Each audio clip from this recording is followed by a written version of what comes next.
Welcome to FAO, Excellency. How are you today? It's a lovely day because you are here. Thank you. My colleague from IFAD, Vice President. Welcome, Vice President. Lovely to have you here, Excellency.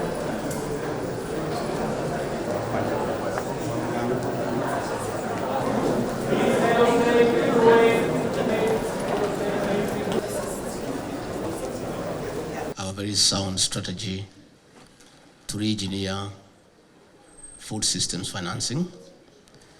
And our administration was elected last year, and we have changed the entire strategy by putting money at the bottom of the pyramid through the bottom-up economic transformation agenda. We have embraced financial inclusivity by creating a 10 billion Kenya shillings fund for the Hustler Nation.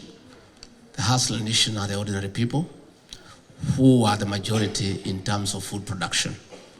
There before, there has been a great challenge in accessing affordable credit to enable farmers to buy inputs and to buy the right certified seeds.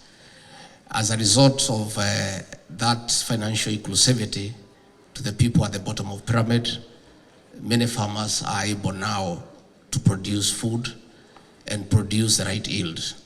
Over and above, even as we reach out to our development partners, we have our own internal interventions in terms of financial inclusivity to make sure that the people at the bottom of the pyramid are part and parcel of food production so that we can attain food security and our children can be able to go to school.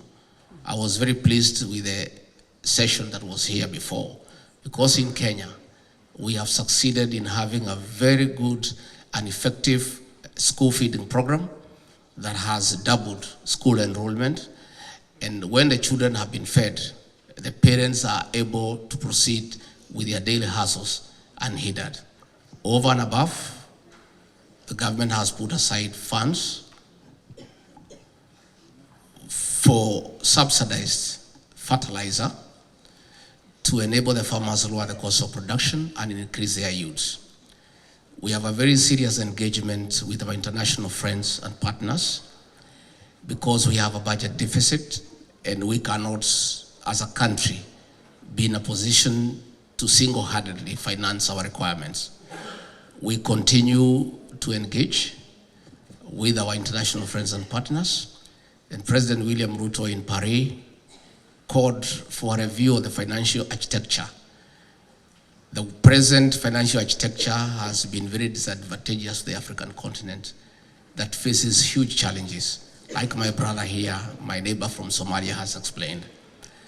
The African continent needs to be looked at differently because of the various challenges. The issue of armed conflict, the issue of terrorism, and of course, coping with the challenges of the negative effects of climate change. We have just come out of the worst drought in 40 years after 5 subsequent failed seasons.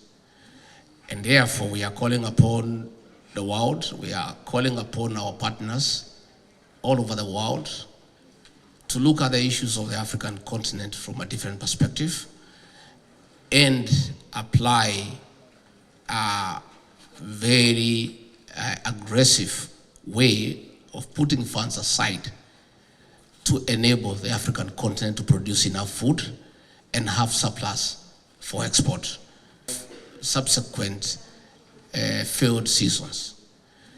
And therefore, we are calling upon the world, we are calling upon our partners all over the world to look at the issues of the African continent from a different perspective and apply a very aggressive way of putting funds aside to enable the African continent to produce enough food and have surplus for export.